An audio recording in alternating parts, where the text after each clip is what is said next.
तो यहाँ प्रसंग आ रहा है किस प्रकार से गोपियों ने व्रत रखा है, और उनके लिए यहाँ जो शब्द इस्तेमाल हो रहा है वो है कुमारिका, कौमारम आचरित पाक, यानी कि 5 साल की उम्र से भगवान की भक्ति करनी चाहिए। तो कुमार अवस्था वही मानी जाती है। उसके बाद फिर पौगंड अवस्था आती है जो कि 5 से 10 साल की होती है, 6 से 10 साल की होती है। उसके बाद फिर युवा अवस्था आती है, ऐसे।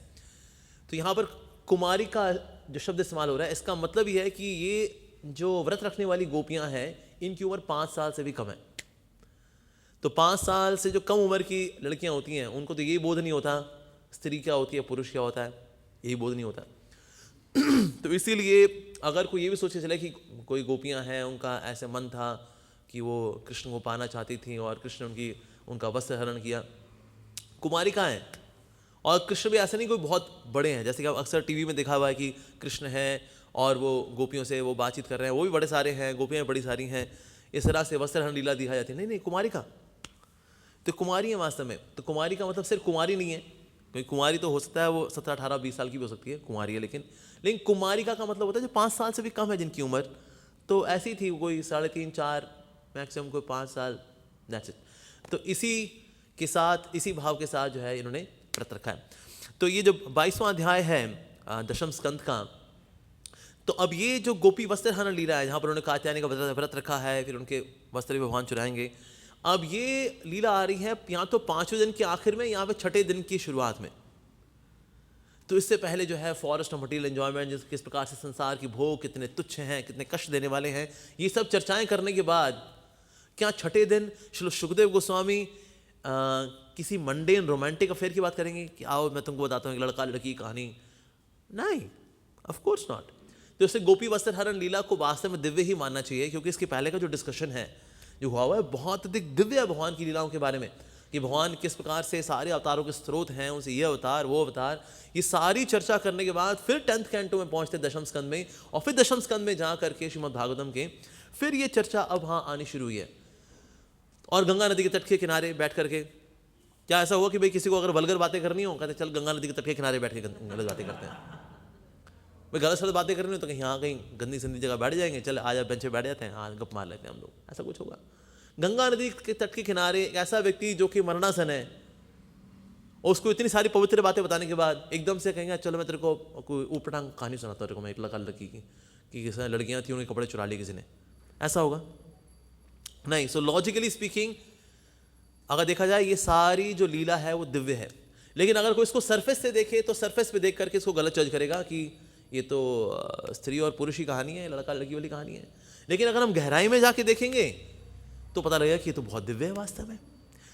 सो इसीलिए जिस तरह से गन्नों के खेत और बांस के खेत बाहर से सेम नजर आते हैं, अगर दूर से देखें तो कोई पहचान नहीं सकता इसमें गन्ने के खेत कौन से हैं, बांस के खेत कौन से हैं। लेकिन अगर कोई पास जाए, पास जाकर के अगर पत्तों की क्वालिटी देखे और गन्ने को अंदर से देखे और बांस को अंदर से देखे, पता लगेगा अरे ये बांस के खेत हैं और ये गन्ने के खेत हैं। लेकिन दूर से देखा जाए तो गन्ने और बांस के खेत सेम नजर आते हैं। उसी प्रकार से साधारण लड़का लड़की के अफेयर और यहाँ गोपियों का भगवान श्री कृष्ण के साथ अफेयर, ये सेम नजर आता है। सेम ही है, Laila Majnu, Shirin Farhad, Romeo Juliet, Radha Krishna, same ही है जी, सबको एक ही कैटेगरी में डाल दिया जाएगा। कुछ लोग ऐसा बोलते हैं देखिए ये जो भागवत है इसमें इस प्रकार के प्रसंग आते हैं कि किस प्रकार से गोपियों को जो है वो बोल रहे हैं अपने हाथ ऊपर करिए, इस प्रकार के गंदे प्रसंग भला शास्त्रों में, देखिए हम तो इसलिए भागवत को मानते ही नहीं। ऐसे लुखे टपोरी सुअर बुद्धि वाले लोग जिनके हृदय के अंदर रंच मात्र भक्ति नहीं है, भक्ति का मतलब भक्ति की परवर्टेड रिफ्लेक्शन भी नहीं है उनके हृदय के अंदर, ऐसे व्यक्ति जो है इस प्रकार के प्रसंगों को समझ नहीं सकते। क्योंकि ऐसे प्रसंगों की गहराई में जाएं, आचार्यों के शब्दों की शरण में जा करके, जैसे श्रील विश्वनाथ चक्रवर्ती ठाकुर, श्रील बलदेव विद्याभूषण, श्रील सनातन गोस्वामी, श्रील प्रभुपाद, ऐसे महान आचार्यों की टीकाओं के अनुगत होकर के तब जा कर के ये गोपी वस्त्र हरण लीला और कात्यायनी व्रता, तब जा कर के इनकी दिव्यता को समझ सकते हैं। अदरवाइज ऐसा था, उन्हें व्रत रखा, वो कृष्ण आए, उन्होंने कहा वो लड़कियों बाहर आए, तुम्हारे कपड़े मैंने चुरा लिए, तुम बाहर नहीं आ रही हो, तुम बाहर आ गए, अपने हाथ ऊपर करो जी, है उसके बाद फिर चले गए वो। कृष्ण ने उसके बाद उनको ये आश्वासन दे करके उनको छुआ भी नहीं, कि अगर स्त्रियां अगर अकेली हैं उनको छू करके अगर ये विकृत बुद्धि वाला व्यक्ति है तो कहीं ऐसे करेगा, मॉलेस्टेशन करेगा। वहाँ श्री कृष्ण ने बातचीत की, देन कृष्ण लेफ्ट। कहते ये क्या है भाई, कोई कामुक व्यक्ति ऐसा करेगा कि बातचीत करके बोले हाँ बस ठीक है फिर रासलीला में मिलते हैं, फिर ओके में चलता, फिर ओके कुछ तो विकृत कार्य करेगा। भगवान ने कोई विकृत कार्य किया ही नहीं, कि भगवान कैसे हैं, भगवान तो है आत्माराम, ही सेल्फ सेटिस्फाइड। जो आत्माराम है, जो कि अपने में ही रमण करता है, ऐसे व्यक्ति को किसी के शरीर को भोग करके आनंद प्राप्त करना होगा, अरे ऐसे कैसे हो सकता है, बात इलॉजिकल है। तो इसलिए जो भगवान श्री कृष्ण का की दिव्यता को नहीं जानता, तो तत्व से नहीं जानता उनको, एवं यो विधि तत्वतः, ऐसा व्यक्ति भगवान श्री कृष्ण और गोपियों के आदान प्रदान को लेकर कंफ्यूज हो सकता है। लेकिन जो एवं यो व्यक्ति तत्वतः, जो उनको तत्व से जानता है, ऐसा व्यक्ति अगर गोपियों के साथ उनका जो प्रसंग है उसके बारे में चर्चा भी करेगा, सुनेगा भी, तो वो बिल्कुल भ्रमित नहीं होगा, बल्कि इसको बहुत relish करेगा, बहुत relish करेगा किस प्रकार से गोपी ने भगवान श्री कृष्ण को प्राप्त किया है। तो इसीलिए आचार्यों के अनुगत होकर के ही हम इन दिव्य लीलाओं को समझ सकते हैं कि इस प्रकार से भगवान श्री कृष्ण ने खुद ने प्रसन्न होकर के गोपियों के समक्ष प्रकट हुए हैं। सो दैट फेज, अब ये श्री सुखदेव गोस्वामी जो है जब ये चर्चा कर रहे हैं, तो ये छठे दिन की शुरुआत में या पांचवें दिन के आखिर में अब चर्चा हो रही है। तो इसके पहले इतना हैवी ड्यूटी सुबह शाम, ऐसा व्यक्ति सुन रहा है यहाँ पर जो कि 24 घंटे सुन सकता है, और ऐसा व्यक्ति बोल रहा है जो 24 घंटे बोल सकता है। तो 24 घंटे बोलने वाला, 24 घंटे सुनने वाला है, इतनी कैपेसिटी जिसकी हो, क्या वो इस प्रकार के अफेयर के बारे में चर्चा करेंगे जिन्होंने अपनी इंद्रियों को जीत लिया है, जिनको सांसारिक लोभ मोह इत्यादि जो है सबसे उसको तुच्छ मान लिया है, ऐसा व्यक्ति सुनेगा? ऐसा नहीं है। सो दैट फेज, ये जो गोपियां हैं इन्होंने व्रत रखा है और ये गंगा नदी तट के किनारे बैठ करके अब ये प्रयास कर रही हैं कृष्ण को प्रसन्न करने का। तो पहला जो श्लोक है उसमें बता रहे हैं श्री सुखदेव गोस्वामी ने कहा, हेमंत ऋतु के पहले मास में गोकुल की अविवाहित लड़कियों ने कात्यायनी देवी की पूजा का व्रत रखा। पूरे मास उन्होंने बिना मसाले की खिचड़ी खाई। ठीक है, तो व्रत का एक बहुत बड़ा इंपॉर्टेंट से ये भी है कि आप क्या खाते हैं, क्योंकि भोजन का भजन से डायरेक्ट संबंध है। तो जो बहुत तड़कीला भड़कीला मसालेदार चटकारेदार खाते हैं उनका मन भी बहुत रेस्टलेस रहता है।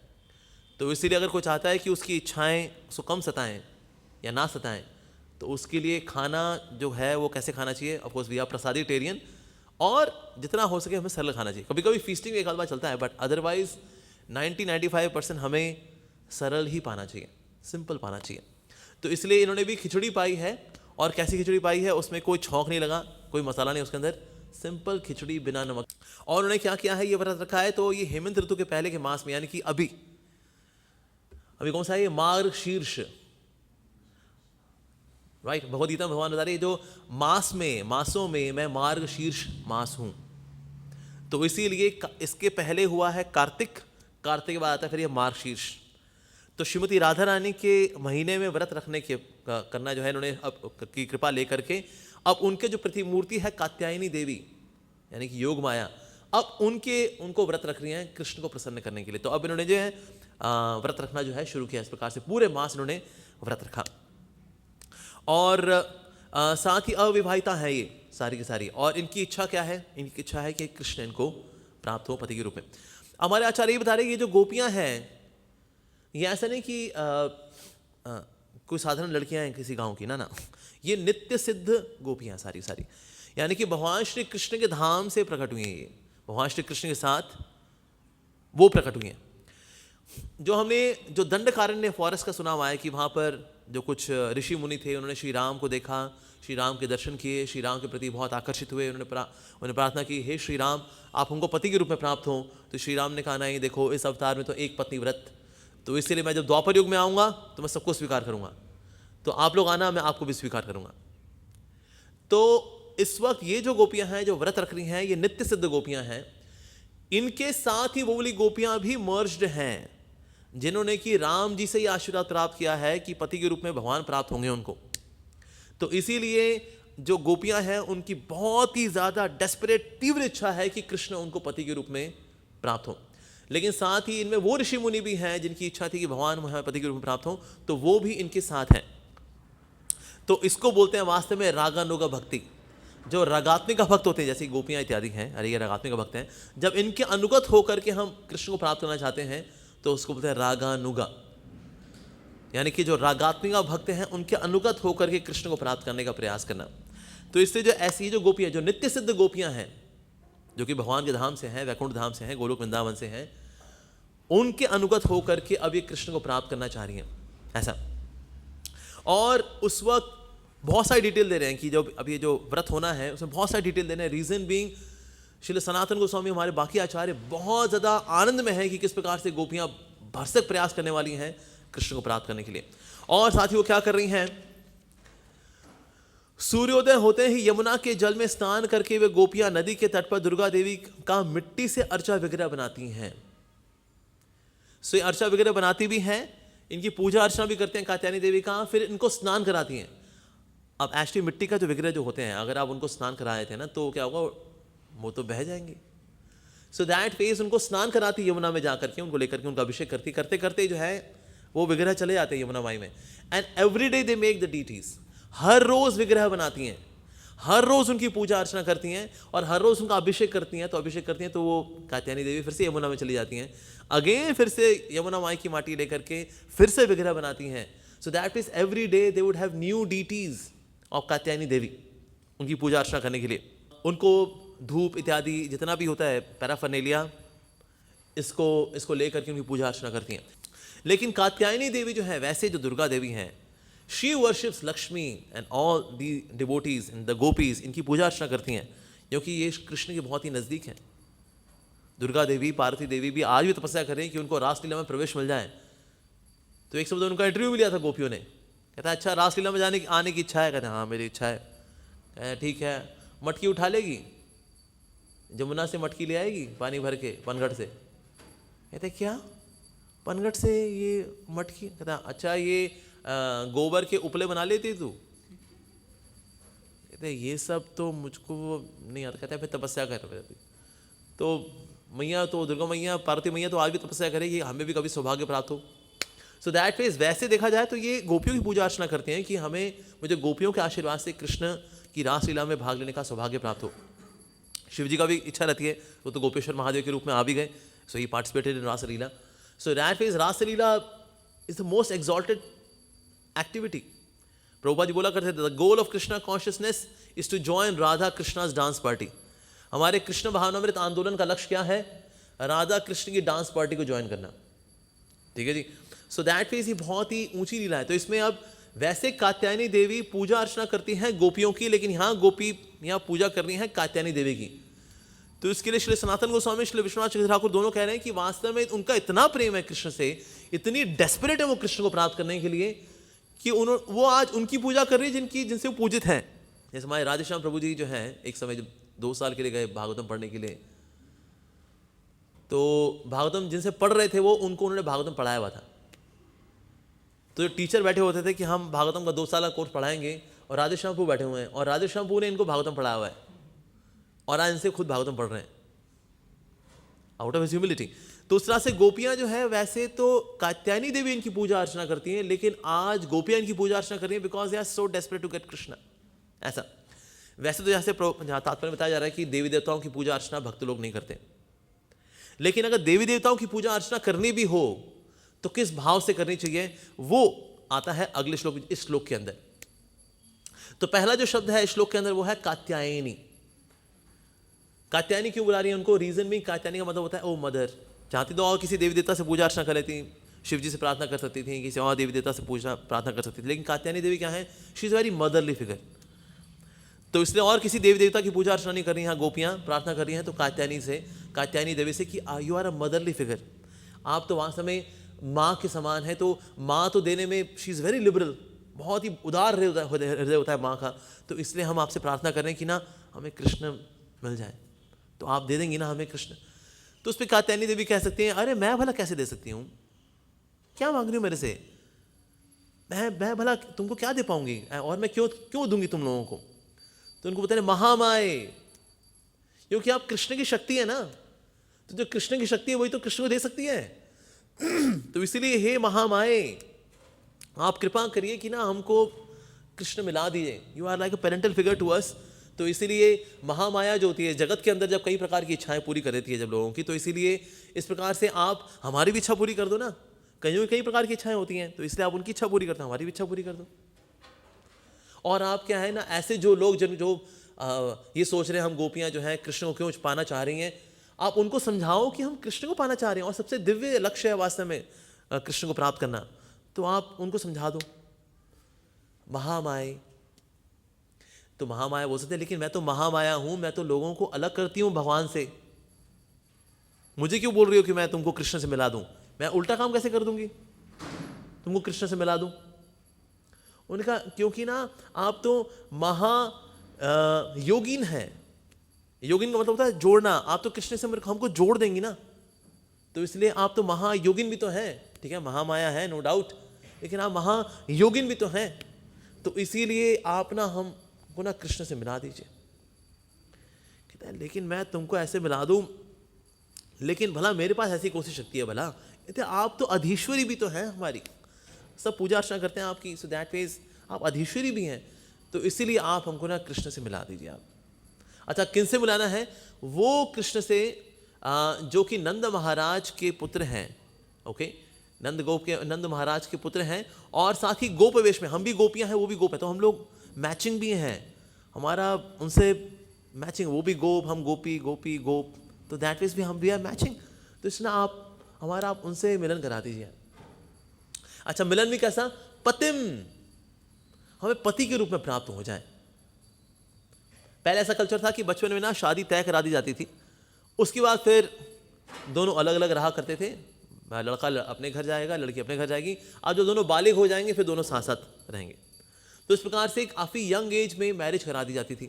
तो इसलिए अब इनकी मैरिज होने का है, तो इसीलिए जो गोपियां हैं उनकी इच्छा है कि ना हमको पति के रूप में प्राप्त हो जाएं कृष्ण, तो इसीलिए वो यहाँ प्रार्थना कर रही है। ऐसा नहीं कि हमें और किसी रूप में प्राप्त हो, ना, ये कि प्राप्त हो गए तो पति के रूप में, पिता के रूप में प्राप्त हो गए, भाई के रूप में प्राप्त हो गए, नहीं,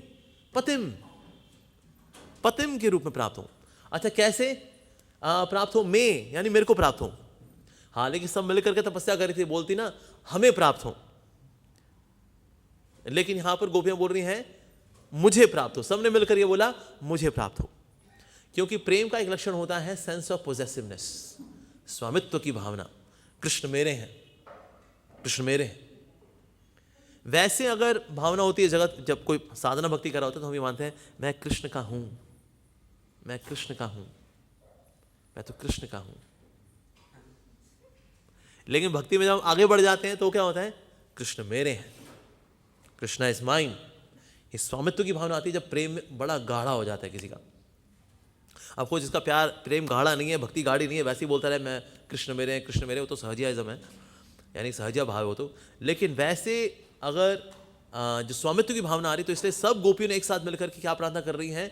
पतिम मे कुरुते नमः। वयम नहीं है, मैं, हम, मेरे को प्राप्त हो, मेरे को प्राप्त हो, सबकी इच्छा है। कुरुते, अब आप हमें कृष्ण को दे दो ना। आप यहाँ पर मतलब कात्यायनी देवी से विनम्र भाव से नहीं कर रहे हैं कि अगर आपकी इच्छा हो, यदि आपको ठीक लगे तो कृष्ण हमको दे दीजिए ना, कुरुते नमः, दे दो ना, दे दो आप। एज इफ मई कृष्ण इन्हीं के तो हैं, आप क्यों ये विलंब कर रहे हो आप?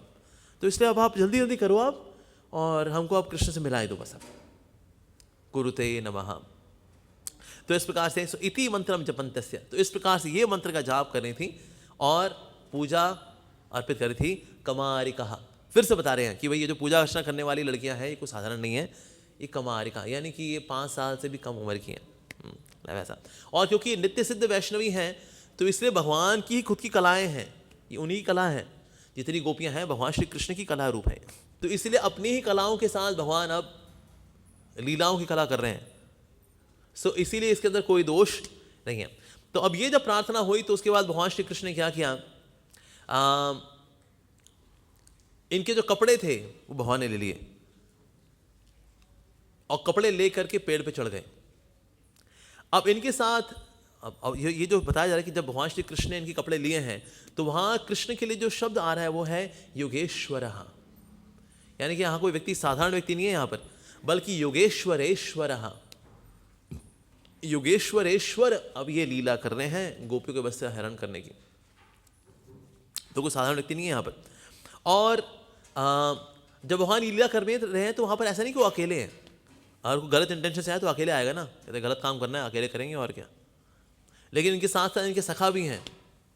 सखा में कौन कौन है? दमा है, सुदामा है, वसुदामा है और किंकिनी। ये 4 गोप भी हैं इनके साथ। और वो कितने छोटे हैं? दे आर टॉडलर्स, जो तोतली भाषा में बोलते हैं। कितना अभी क्या करना है, तोतली भाषा बोलने वाले इनके सखा हैं। तो जब ये तोतली भाषा बोलने वाले जब इनके सखा होंगे तो कृष्ण क्या मतलब क्या वो 26 साल के होंगे फिर? तो कृष्ण भी जो है उसी उम्र के ही हैं और इन तोतली भाषा बोलने वाले इनके सखा हैं साथ में। तो अब इन्होंने जो है कपड़े रख लिए अपने पास। अब गोपियों ने कहा अरे हमारे कपड़े कहाँ गए? भगवान ने कपड़े चुरा लिए इनके। तो भगवान ने कहा दूर से मैंने देखा कि ना यहाँ कुछ फल गिरे हुए थे जमीन पर। फलों का काम तो होता है पेड़ों पे होना, तो मैंने इसलिए उनको वापस पेड़ पर टांग दिया। तो गोपियों ने कहा लेकिन वो हमारे कपड़े, वो फल थोड़ी हैं। वो कहते इतने रंग बिरंगे हैं तो मुझे लगा फल ही होंगे वैसे। कहते हैं नहीं नहीं नहीं, रंग बिरंगे हैं तो ये किसी स्त्री के कपड़े होंगे, तो इसलिए ना क्या करते हैं इनको ऊपर टांग देते। कहते लेकिन ये हमारे कपड़े आपने तो ऊपर क्यों टांग दिए? कहते हैं मुझको क्या पता किसके कपड़े हैं, कोई चुरा लेता तो मैंने इनको सुरक्षित करने के लिए मैंने इनको यहाँ टांग दिया है। कहते हैं अरे लेकिन आपने ऐसा क्यों कर दिया, अब हम बाहर वाला कैसे आएंगे? कहते हैं क्यों, ये रे कपड़े, आ जाओ ले लो कपड़े ले लो। कहते हैं लेकिन हम ऐसे कपड़े कैसे कपड़े ले लें? आप ऐसा करो कपड़े ना छोड़ के आप चले जाओ। कहते हैं नहीं, अगर मैंने छोड़ के चलेगा कुछ चोरी करके चलेगा तो? कहते कुछ नहीं, अब आओ अपने कपड़े ले जाओ। कहते हैं अच्छा तो ऐसा करो ना फिर यहीं पर रख दो, हाँ हम लोग अपने आप ले लेंगे। कहते हैं नहीं नहीं, क्या पता तुम एक दूसरे के ले लो तो एक एक करके आओ, अपने कपड़े पहचानो और लो। कहते हैं अब क्या करें हम? अब जो गोपियां हैं वो सारी की सारी बड़ी घबराई हुई हैं, लेकिन कृष्ण है अपने सखाओं के साथ, वो हंस रहे हैं, इज जोकिंग, हंसी मजाक कर रहे हैं भगवान। और उसके बाद भगवान कह रहे हैं कि अब आप लोगों को आ जाना चाहिए, ज़्यादा देरी लगाओगे तो इन्हीं कपड़े का मैं झूला बनाऊंगा, उसमें सिरहाना रखूंगा इन्हीं कपड़ों का बना हुआ, और फिर मैं झूला झूलूंगा। फिर तुम क्या चाहती हो मैं ये करूं कपड़ों के साथ? अभी जितनी गोपियां हैं सबकी सब बहुत शर्मा रही कि अब क्या किया जाए। कृष्ण तो कह रहे हैं हमें बाहर आना चाहिए। तो कह रहे हैं अरे देखो कृष्ण, तुम ना इन कपड़ों को यहीं छोड़ दो बस, अब हम लोग अपने आप देख लेंगे। कहते हैं नहीं नहीं ऐसे थोड़ी होता है।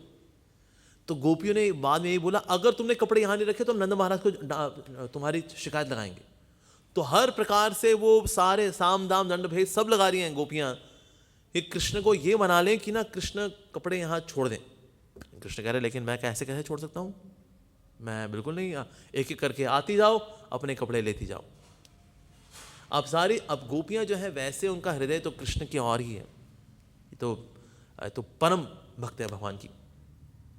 लेकिन सब एक दूसरे को बोल रही हैं ए तू जाना, सुन तू जा, सुन ऐसे कर तू पहले निकल, पीछे पीछे हम लोग भी आते। कहते हैं आ जाओ एक एक करके आ जाओ, एक साथ करके आ जाओ, अगर आपको शर्म आ रही है एक एक करके तो एक साथ करके आ जाओ, चलो एक साथ कर लो। तो आप सब की सब जो है अपने प्राइवेट पार्ट्स को ढकते हुए दोनों हाथों से, दोनों सबकी सब जो गोपियां हैं ये बाहर आती हैं और अपने आप को ढका हुआ उन्होंने, और वो बड़े शर्माते हुए लज्जा में अब यहाँ पर है। तो भगवान श्री कृष्ण कहते हैं कि क्योंकि आप लोगों ने स्नान किया है बिना कपड़े पहने हुए, इसलिए आपने वरुण देव के प्रति अपराध किया है, इसलिए आपको वरुण देव से क्षमा मांगनी चाहिए। तो क्षमा मांगने के लिए आपको दोनों हाथ देने चाहिए और सर के ऊपर लेकर के आइए और क्षमा मांगिए। एक्चुअली देखा जाए वैसे नग्न स्नान करना भी नहीं चाहिए। ऐसे भगवान कृष्ण यहाँ गलत बात बोल रहे हैं कि वो तो बहाना दे रहे हैं, यहाँ पर नग्न होकर स्नान करना भी नहीं चाहिए। जो पुरुष हैं उनको गमछा पहन करके स्नान करना चाहिए, कम से कम कोपिन तो होना चाहिए, कम से कम। तो नग्न स्नान करना भी नहीं चाहिए। जो स्त्रियां हैं उनको भी कपड़े एक गाउन जैसा कुछ पहनना चाहिए ऊपर और पहन करके स्नान करना चाहिए। तो उन्हें तो वरुण देव के प्रति अपराध होता है। तो भगवान श्री कृष्ण का ये बोलना कोई गलत नहीं है कि भगवान शायद बहाना मार रहे हैं कि उनको स्त्रियों को देखने का बड़ा शौक है, तो इसलिए शायद बोल रहे होंगे हाँ अपने आप हाथ हटाओ। नहीं, तो वास्तव में अपराध तो उन्होंने क्या कहता है, आप लोगों ने अपराध किया, तो इसीलिए तो इसलिए वो अब क्या कर रही थी, एक हाथ से प्रणाम कर रही थी, एक हाथ से क्षमा मांग रही थी। कहते हैं ना ना ना, क्षमा एक हाथ से नहीं मांगी जाती, क्षमा दोनों हाथों से मांगी जाती है। आपको दोनों हाथों से क्षमा मांगनी होगी, और हाथ फिर ऐसे भी नहीं, हाथ ऊपर लेकर के आना ऐसा। तो इस प्रकार से अब जो गोपियाँ थी ऑलरेडी उनको बहुत सर्दी लग रही थी और सब के सब सोच रही थी अब बाहर आएँ तो हम कैसे आएँ। तो कृष्ण जब उनको वो कहा कि आपको बाहर आना होगा और बाहर आकर के आपको क्षमा मांगनी होगी, तो आई गोपियाँ बाहर आए और फाइनली उन्होंने क्षमा मांगी इस तरह से वरुण देव को। अब ये करते हुए अब कृष्ण को क्या करना चाहिए, एक साधारण व्यक्ति सोचे चले, एक साधारण व्यक्ति कोई हो तो ऐसी परिस्थिति में क्या करेगा? अच्छे से देखेगा किसी तरीके को कि वो नग्न है तो मैं उसके गोपनीय अंगों को देखूं, ऐसी भावना होगी। पर कृष्ण ने ऐसा कुछ नहीं किया। कृष्ण ने कहा कि क्योंकि तुम लोगों ने बहुत घनघोर तपस्या की है मुझको पति के रूप में प्राप्त करने के लिए, तो इसलिए मैं तुम्हारी इस तपस्या को स्वीकार करता हूं। और जो बाकी गोप भी थे वो आपस में खेल रहे हैं मतलब उनको होश भी नहीं कि यहाँ पर ये सब चल रहा है, कृष्ण बातें कर रहे हैं, तो वो गोप जो है आपस में लगे हुए हैं और कृष्ण को देख रहे हैं, वो कभी कपड़ों को देख रहे हैं। That's it. तो भगवान श्री कृष्ण ने ऐसा किया ये समझाने के लिए कि पहली बात तो ये थी क्योंकि उनकी इच्छा थी कृष्ण को पति के रूप में प्राप्त करना, तो उनकी इच्छा को पूरा करना है, एक तो ये कारण है ही है। साथ ही दूसरी बात है लज्जा धर्म को भी त्यागना होगा जब कृष्ण के प्रति शरणागत होना है तो।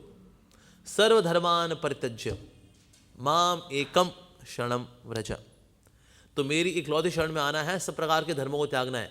तो उसमें कौन कौन से धर्म आते हैं? उसमें कई प्रकार के धर्म आते हैं, समाज धर्म, ये धर्म वो धर्म, लज्जा धर्म भी आता है, लज्जा धर्म भी आता है। तो इसलिए यहाँ भगवान श्री कृष्ण को प्रेरित कर रहे हैं कि आपको लज्जा धर्म भी त्याग देना चाहिए। और तीसरी बात जो हमारे लिए है वो ये है कि कृष्ण से और गुरु से कुछ छुपाना नहीं चाहिए।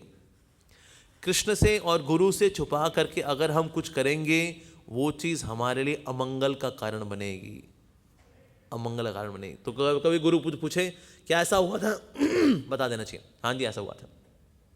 क्या आपने ऐसा किया है? हाँ जी गुरुदेव मैंने ऐसा किया है। एक समय गोपाल कृष्ण महाराज बता रहे थे कि अगर कोई शिष्य गुरु से झूठ बोल सकता है इसका मतलब वो दुनिया का कुछ भी गंदा काम कर सकता है, क्योंकि गुरु से झूठ बोलने के लिए ना मोरालिटी को बहुत कॉम्प्रोमाइज़ करना पड़ता है।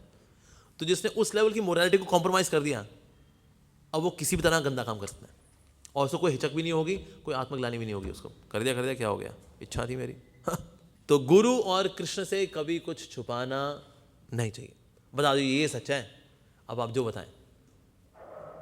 हो सकता है गुरु कुछ दे दें, हो सकता है गुरु कुछ छीन लें, लेकिन दोनों ही परिस्थिति में हमारे लिए मंगल होगा। सो इसीलिए जैसे डॉक्टर के पास जाते हैं, डॉक्टर से कुछ छुपाते नहीं है, डॉक्टर के पास सब बताते हैं जी ये होता है, वहाँ यहाँ फिंसी है, यहाँ दाना है, यहाँ पर ये दिक्कत होती है। और जब डॉक्टर बोलता है ओके कपड़े उतार दो तो फिर कोई शर्म करते हैं नहीं मैं नहीं उतारूंगा। कैसे? लेकिन आपको दाद हुआ हुआ है वहाँ पर, आपका रिंग वॉर्म आया हुआ उसी जगह पर, तो नहीं कपड़े उतारेंगे। तो डॉक्टर के साथ डॉक्टर बोलता है नंगा होने के लिए तो नग्न हो जाना होता है, तब भी इलाज होता है। इसलिए गुरु के सामने कभी कभी नग्न हो जाना पड़ता है। हमारी इच्छाएं जो छुपा छुपा के रखी हुई हैं, हमारी एम्बिशंस जो हमने छुपा छुपा के रखी हैं, हमारे संस्कार जो छुपा छुपा के रखे हैं, बता देना चाहिए हाँ जी ये हमारा हाल। गुरु से क्या छुपाना, क्या हो जाएगा? डांट पड़ जाएगी, क्या हो जाएगा? हमारा कुछ ऐश्वर्य छिन जाएगा, क्या हो जाएगा? हमारी कंफर्ट जोन छिन जाएगी। लेकिन वही चीज़ हमको ख़त्म कर देगी अगर हम गुरु से छुपाएंगे तो, कृष्ण से छुपाएंगे तो। नहीं छुपाना चाहिए, बता दो। हाँ जो गलत गुरु हैं भाई वो भी तो फायदा उठा सकते हैं। लज्जा धर्म त्याग दो, सुना है ना तुमने प्रसंग, गुरु के सामने कुछ नहीं छुपाना चाहिए, डेरा झूठा सौदा।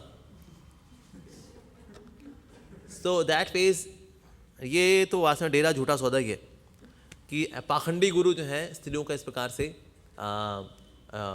उनका अपमान करते हैं, उनका शोषण करते हैं। जब हम ये कहते हैं ना कि हमें लज्जा धर्म त्यागना है, इसका मतलब हमारी जो कमजोरियां हैं वो छुपानी नहीं है, वो बतानी है।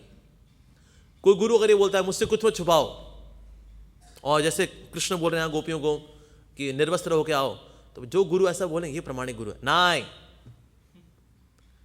गुरु हमेशा हमारी आसक्तियों को, हमारी कमजोरियों को, इनको एक्सपोज करते हैं, ये उनके सामने रखनी चाहिए।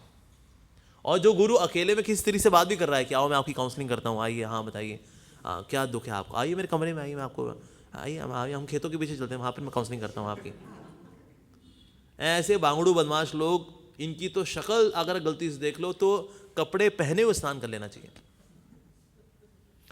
तो दैट इज ऐसे पाखंडी गुरु की तो हम चर्चा कर ही रहे, ये मान रहे हैं कि अगर कोई प्रमाणिक गुरु है वास्तव में, तो प्रमाणिक गुरु से हम अपनी कमजोरियां नहीं छुपाते, ऐसा बजा। तो हालांकि यहाँ पर हो रहा है कि हाँ तो जो गोपी हाँ लज्जा धर्म का पालन कर रही है, लेकिन कृष्ण के आगे हमें लज्जा धर्म त्यागना है। गुरु के आगे कुछ छुपाना चाहिए, नो लज्जा बताने में, अपनी कमजोरी बताने में कि अकेले में हम चाय पीते हैं, कभी कभी प्याज लहसुन खाते हैं, बता दो खाते हैं महाराज, खाए थे। आप त्यागना चाहे त्याग दीजिए, नर्क भेजना नर्क भेजिए, लेकिन आपसे छुपाएंगे नहीं, झूठ नहीं बोलेंगे गुरु से कभी भी। तो बेसिकली यहाँ पर वो मंशा है। अदरवाइज ऐसे कई लोग हैं जो कि इस दिखा सकते, जिस तरह से गोपियाँ समर्पित थीं ऐसे मुझे समर्पित हो जाओ। कहते ठीक है जी, एक बार गिरी गोवर्धन उठा दो, हम समर्पित हो जाएंगे आपको, बिल्कुल डिट्टो सेम। तो गिरिराज उठाएंगे नहीं, वैसे वो गोपियों वाले सारे प्रसंग कॉपी करेंगे जी। सो दैट फेज ऐसे पाखंडी गुरुओं से बचना चाहिए। 4 नियम में से 2 नियम होते हैं, 2 नियम नहीं हो पा रहे, बता दो हाँ जी ये 2 नियम नहीं हो पाते मेरे। 16 वाला कब से नहीं करते? 16 वाला मेरी 16 साल से नहीं हुई, बता दो क्या छुपाना। तो इसलिए छुपाना नहीं चाहिए। तो भगवान यहाँ पर बेसिकली गोपियों के माध्यम से हमको ये सिखा रहे हैं कि हमको भगवान से या गुरु से कुछ छुपाना नहीं चाहिए। जो पूछ रहे हैं साफ साफ बता दो, हाँ जी ऐसा, लाइक दैट। तो भगवान ने उनको इस प्रकार से गोपियों को प्रेरित किया कि आपको माफ़ी मांगनी चाहिए, और आपने वो माफ़ी मांगनी तो अल्टीमेटली आपको बचाने वाले हैं कौन? भगवान नारायण। कहते नारायण मैं ही हूँ, नारायण मेरे ही रूप है, तो इसीलिए आपकी रक्षा करें कौन? आपकी रक्षा मैं ही करूँगा वास्तव में। अब हालांकि भगवान ने उनको कई प्रकार के प्रलोभन दिए थे, तो उनमें से एक प्रलोभन ये था कि ना आपको पानी जल्दी बाहर आना चाहिए, आपके माता पिता वेट कर रहे होंगे। तो गोपियों ने कहा कि हमारे माता पिता नहीं भेजा है कि हमें कृष्ण को पति के रूप में प्राप्त करना है, तो इसीलिए हमारे माता पिता नहीं भेजा है। अब ऐसा व्रत जो रख रही हैं कृष्ण को प्राप्त करने के लिए, तो अगर ये कोई सोच के चले कि ना ये तो कोई वल्गर बात है, गोपियों का वस्त्र हरण दिस दैट, और उनका व्रत रखना और कृष्ण को प्राप्त करने के लिए, अरे उनके पेरेंट्स खुद भेजें। तो इसलिए गोपी ने बताया हमारे पेरेंट्स ने खुद ने भेजा। तो आप ये मत सोचो कि हमें देरी हो जाएगी, हम बाहर देरी से आएंगे तो माता पिता चिंता करेंगे। अरे वो खुद ही हमको भेजें कि जाओ जाकर व्रत रखो, कृष्ण को पति के रूप में प्राप्त करो। तो जब पेरेंट्स से खुद ही भेजा तो वो चिंता क्या करेंगे भला। तो इस पॉइंट ऑफ व्यू से भी देखा जाए तो वास्तव में जो लीला है ये दिव्य है। साथ ही अभी तक जब भगवान जब यहाँ पर एडमेंट है कि नहीं आपको बाहर आना होगा और उसके बाद अपने हाथ ऊपर करने होंगे, गोपियों से वो बोल रहे हैं, तो अभी यहाँ पर कार्य करती भगवान की सत्य संकल्प शक्ति। लेकिन यहाँ पर सत्य संकल्प शक्ति ने जब देखा कि गोपियों ने पूरी तरह से शरणागत हो गई हैं, लज्जा धर्म भी त्याग दिया है कृष्ण के आगे, तो इसके बाद कृष्ण की कृपा शक्ति will now has come into function. तो कृपा शक्ति जब फंक्शन में आई तो कृपा शक्ति में भगवान श्री कृष्ण ने उनको आशीर्वाद दिया और उनको यही बोला बहुत जल्दी आने वाली पूर्णिमा की रातों में आपको रासलीला में मेरे साथ नृत्य करने का सौभाग्य प्राप्त होगा। तो इस प्रकार से उनको इनविटेशन भी दे दिया। कृष्ण अक्सर जो है एडवांस में बता देते हैं कि आगे जाके अब रासलीला होने वाली है, तो you are to get ready for that. जैसे काली दमन की जब लीला हुई तो काले के ऊपर भगवान ने जो स्टेप्स किए थे वो गोपियों के बता रहे थे कि जब रासलीला होगी तो ये स्टेप्स करेंगे हम लोग। सो कोरियोग्राफी पहले से प्लान्ड है ताकि ये ना हो कि स्टेप कौन से करने हैं, 1 2 1 2 1 2 1 2 3 1 2 3 1 1 1 2 1 2 3 4 5 4 5 4 5 1 2 3 से कोरियोग्राफी क्लियर है। सो इसीलिए भगवान जब रासलीला करने भी वाले होते हैं किन्हीं गोपी के साथ तो उनको एडवांस में बताया था। तो यहाँ पर इन गोपियों को भी भगवान ने एडवांस में बता दिया कि आने वाली जो रातों में पूर्णिमा की रातें होंगी तो मैं आपको तब निमंत्रण दूंगा और हम रासलीला में आपको भाग लेने का सौभाग्य प्राप्त होगा।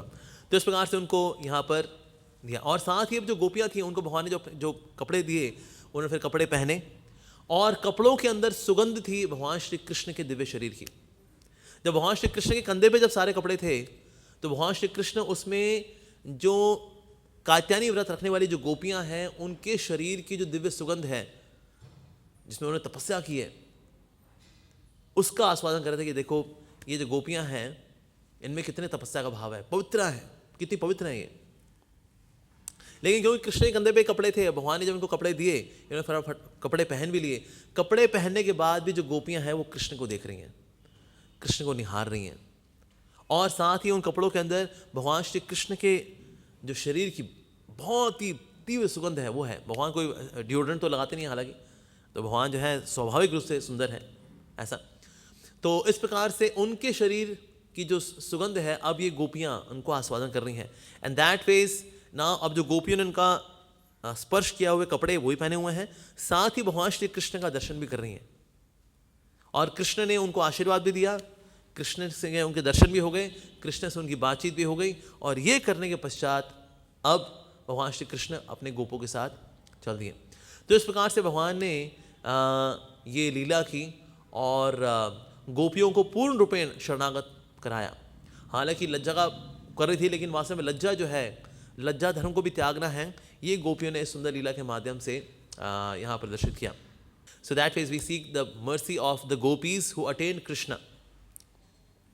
जो यशोदा दामोदर लीला है उसमें चोरी पहले हुई थी और उनको बांधा गया बाद में। जो गोपी वस्त्रहरण लीला है, इसमें गोपियों ने अपने व्रत के द्वारा कृष्ण को बांधा पहले और उसके बाद फिर चोरी हुई। So that's the difference between these two lila, Damodar lila and Gopi Vastraharan lila. तो हमें गोपियों के चरणों में प्रार्थना करनी चाहिए कि वास्तव में जिस तरह से उनका वो कृष्ण को प्राप्त कर पाई, उस तरह से कृष्ण को हम भी प्राप्त कर सकें। कब प्राप्त कर पाएंगे हमें भी नहीं पता, लेकिन हाँ उनकी कृपा से ये संभव है, अदरवाइज कृष्ण को प्राप्त करना ये असंभव है। और गोपियाँ क्योंकि भगवान की कलाएँ हैं, तो इसलिए भगवान जब उनको देख भी रहे हैं, भगवान ने देखा जब उन्होंने अपने हाथ ऊपर किए, वास्तव अपनी ही कला को देख रहे हैं और किसी संसारिक विषय वस्तु को भगवान देखते नहीं है। अगर हड्डी मांस के शरीर हों, वैसे भगवान को देखने के लिए ना हाथ किसी के ऊपर कराने की आवश्यकता नहीं है। जब भगवान किसी के हृदय के अंदर उसकी इच्छाएं क्या हैं, जब वो देख लेते हैं, तो शरीर के अंग देखने वाली क्या बात है। इन्हें जब तक हाथ जब ऊपर नहीं जाएंगे तब तक तो शरीर के अंग दिखेंगे नहीं। भगवान तो इच्छाएं तक देख लेते हैं, इच्छाएं तक देख लेते हैं। और जिन्होंने भगवान श्री कृष्ण के ऊपर ध्यान लगाया है पिछले 1 महीना, ना सिर्फ ऐसे 1 महीना शुरू से लगाती आ रही हैं, वो तो इतनी पवित्र हो चुकी हैं कि वास्तव में उनके अंदर काम वासना तो हो ही नहीं सकती कृष्ण के प्रति। जो कृष्ण के ऊपर ध्यान लगा लेता है, वो उसका जो उनका नाम ले लेता है, उसकी काम वासना भंग हो जाती है, नष्ट हो जाती है। तो फिर जो उनके रूप पे ध्यान लगा रहा है, तो उनकी काम वासना में नष्ट हो जाएगी। सो निश्चित रूप से ऐसा हुआ, तो उनके हृदय में जो है किसी प्रकार का कलमश अब नहीं रह गया था, क्योंकि जो भगवान के रूप पे ध्यान करता है, उनका नाम लेता है, and day and night loudly all of them are calling out Krishna's glory. सारी की सारी गोपियाँ क्या करती थी। तो इसीलिए जो ऐसा कार्य कर रहा है तो उनका हृदय पवित्र है। तो जिनका हृदय पवित्र है वो क्या एक ऐसे व्यक्ति को चाहेंगे जिसका हृदय दूषित है? ऑफ कोर्स नॉट, बिल्कुल भी नहीं। इनफैक्ट रावण के पास ये प्रपोजल आया था कि आप चाहते हैं सीता का हरण करना? कहते हैं बहुत ही सिंपल है, आप राम का रूप धर लीजिए और सीता को बोले चलो सीता घूम के आते हैं, घुमाते घुमाते लंका ले आना उनको, सिंपल।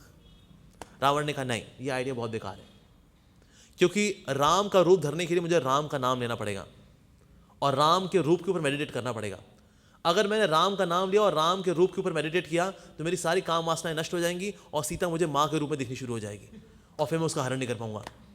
तो इसलिए ये आइडिया बहुत बेकार है कि मैं राम का नाम लेकर के राम का रूप धरूं। नहीं, ये आइडिया नहीं, क्योंकि फिर मैं ये करने के बाद मैं पवित्र हो जाऊंगा, मेरी इच्छाएं पवित्र हो जाएंगी, फिर सीता मुझे माँ के रूप में दिखनी ना, मैं फ्लॉप आइडिया। तो इस प्रकार से जो गोपियाँ हैं ये भी पवित्र हैं, जिनके रूप का ध्यान करके, जिनका नाम का ध्यान करके व्यक्ति शुद्ध हो जाता है। क्या ऐसा व्यक्ति खुद इतना कामुक होगा? और कात्यायनी देवी जो है, कात्यायनी देवी हैं यहाँ पर वैसे योग माया शक्ति हैं, लेकिन यहाँ पर महामाया, हालांकि नाम शब्द हो रहा है यहाँ पर इस्तेमाल हो रहा है, लेकिन यहाँ कार्य कर रही हो कृष्ण से मिलाने का, क्योंकि भगवान की शक्ति भगवान की इच्छा अनुसार चलती है। ऐसा जैसे घी से आग जलती है, नहीं कभी अगर हवन कुंड हो ना, उसमें आप एक पतीला या फिर एक बाल्टी पूरा घी डाल दो, आग बुझ जाएगी। क्या लो जी, जिस घी से जलना था उसी से आग बुझ गई। उसी प्रकार से भगवान की शक्तियाँ एक ही समय पे विरोधात्मक कार्य भी कर पाती हैं। वो महामाया जो लोगों को भगवान से दूर लेके जाती है, लेकिन कात्यायनी देवी के रूप में यहाँ पर गोपियों को कृष्ण से मिलाने की सेवा कर रही हैं। वैसे गोपियाँ जो हैं कृष्ण के नज़दीक ही हैं, ये नित्य सिद्ध गोपियाँ हैं। ये तो उनके साथ ये वो गोपियाँ आई हुई हैं जिन्होंने दंडकारण्य फॉरेस्ट के अंदर, वन के अंदर श्री राम से प्रार्थना की थी, लेकिन यहाँ पर कात्यायनी देवी वास्तव में सेवा कर रही हैं गोपियों की। गोपियों का स्थान है वो तो सर्वश्रेष्ठ है, और इन गोपियों में श्रीमती राधा रानी नहीं है, क्योंकि श्रीमती राधा रानी का विस्तार है कात्यायनी देवी। ये जो गोपियां हैं प्रार्थना करें कात्यायनी देवी से, तो इन गोपियों में राधा रानी नहीं थी तपस्या कर रही हो, ना ना ना ना ना ना ना, ऐसा नहीं है। कृष्ण जो है जिन राधा रानी की सेवा करते हैं, तो राधा रानी को कोई तपस्या नहीं करनी होती, ना ना बिल्कुल नहीं। तो इसीलिए जो श्रीमती राधा रानी का जो स्थान है वो सर्वश्रेष्ठ है सारी गोपियों में भी वास्तव में।